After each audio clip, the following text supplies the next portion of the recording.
और जब टिकट देने की बात आई तो जूता मार के भगा दिया।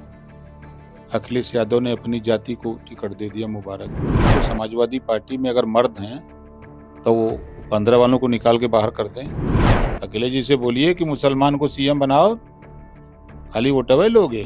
और गुड्डू जमाली की औकात है, अखिलेश से कह दें कि सीएम बना दें मुसलमान को। 20% मुसलमान का वोट है, 9% यादव का। अगर गुड्डू जमाली को इतना विश्वास है तो अखिलेश से कह दें कि सीएम बना दें। 2 दिन पहले जहाँ एक तरफ समाजवादी पार्टी के कुछ विधायकों ने क्रॉस वोटिंग की, वहीं कल गुड्डू जमाली एक बहुजन समाज पार्टी के बड़े नेता सपा में शामिल हो गए। हमारे साथ बातचीत करने के लिए सुभाषपा के राष्ट्रीय अध्यक्ष ओम प्रकाश राजभर जी हैं। इनसे बातचीत करेंगे वर्तमान राजनीतिक मुद्दों पर। बहुत स्वागत है सर आपका हमारे चैनल में। धन्यवाद। अ, तमाम चर्चाएँ हो रही हैं, सपा के लोग भाजपा की तरफ आ रहे हैं। क्या लग रहा है कि कितनी समस्या होगी आप लोग के विपक्षियों को?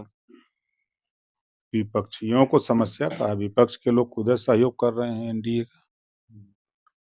राज्यसभा का चुनाव हो, चाहे विधानसभा का चुनाव हो, चाहे एमएलसी का चुनाव हो, हर चुनावों में तो लोग सहयोग कर रहे हैं। क्या लग रहा है इंडिया गठबंधन कितना टक्कर देगा एनडीए को? यार देखो, इंडिया गठबंधन जो बना, तो जो उसके शिल्पकार थे, उन्होंने जो हवा बानी, वो छुच्छी खोल के लेके चले गए एनडीए में। जो बचा-खुचा हवा था, उसको दबा के निकाल दिए जयंत चौधरी, वो भी चले गए। अब नाम मात्र का है कि वो गठबंधन है और कुछ है नहीं। आपकी चर्चा होती है, आप भी बहुत लोगों को बीजेपी के साथ लेकर आते हैं। क्या ओम प्रकाश राजभर भी चुनाव से पहले कुछ अन्य नेताओं को लेकर आएँगे बीजेपी के साथ? बहुत लोग आएँगे, देखते जाइए खेल। अ, आपकी कैसी तैयारी? आपकी पार्टी एनडीए में शामिल हो गई है। आप लोग की कैसी तैयारी है? कितनी सीटों की डिमांड आपकी हो रही है? हम लोग 3 सीट की डिमांड है, यूपी में, 2 बिहार में और पूरे उत्तर प्रदेश में हम लोग 80 सीट जीतने के लिए लड़ रहे हैं। हम अपना तैयारी पूरी करते रहते हैं हमेशा।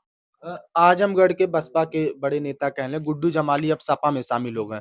सपा के लोग अभी ये कह रहे हैं गुड्डू जमाली से हमने बात की उन्होंने कहा कि अब सपा इतनी मजबूत हो गई है कि अब भाजपा प्रत्याशी नहीं दे पाएगी, भाजपा अब आजमगढ़ में खत्म हो जाएगी। गुड्डू जमाली को बुला करके समाजवादी पार्टी ने मुबारकपुर से टिकट देने के नाम पर बुलाया और जब टिकट देने की बात आई तो जूता मार के भगा दिया। अखिलेश यादव ने अपनी जाति को टिकट दे दिया मुबारकपुर में। भूल गए गुड्डू जमाली? और गुड्डू जमाली की औकात है, अखिलेश से कह दें कि सीएम बना दें मुसलमान को। 20% मुसलमान का वोट है, 9% यादव का। अगर गुड्डू जमाली को इतना विश्वास है तो अखिलेश से कह दें कि सीएम बना दें। मिल जाए तो पूछिएगा कि गुड्डू जमाली जी, अखिलेश जी से बोलिए कि मुसलमान को सीएम बनाओ, खाली वोटवे लोगे। उन्होंने कल कहा कि अखिलेश जी भविष्य हैं, वो पीडीए को लेकर साथ चल रहे हैं और पीडीए को मजबूत करने के लिए हमने सपा जॉइन की है, अब एनडीए को खत्म किया जाएगा। वो पीडीए हैं कहाँ? वो तो एनडीए को मजबूत कर रहे हैं सब। अखिलेश जी तो पीडीए की बात करते हैं। किस पीडीए की बात करते हैं? वो पीडीए की परिभाषा पहले बता दें कि पीडीए है क्या? साफ तौर पर वो लोग कह रहे हैं कि अब 15 और 85 की लड़ाई होगी। तो पहले 15 वालों को अपनी पार्टी से निकालें अगर मर्द हैं तो। अगर ये बयान दिए हैं तो समाजवादी पार्टी में अगर मर्द हैं, तो वो 15 वालों को निकाल के बाहर कर दें। है हिम्मत? बोलना बहुत आसान है, करना बहुत कठिन होता है। कोई प्रभाव नहीं पड़ने वाला है आपके हिसाब से। अच्छा नहीं साहब, ऐसा ही बोलते हैं। चलिए हमसे बात करने के लिए धन्यवाद। तो ये थे हमारे साथ ओम प्रकाश राजभर। इन्होंने साफ तौर पर कहा कि गुड्डू जमाली के समाजवादी पार्टी में शामिल होने के बाद कोई प्रभाव नहीं पड़ेगा और इन्होंने अपनी सीटों को भी लेकर बात की कि 5 सीटों की माँग ये भारतीय जनता पार्टी से कर रहे हैं। ऐसी तमाम अन्य खबरों के लिए हमारे साथ बने रहें और देखते रहें हिंदी नेटवर्क। धन्यवाद।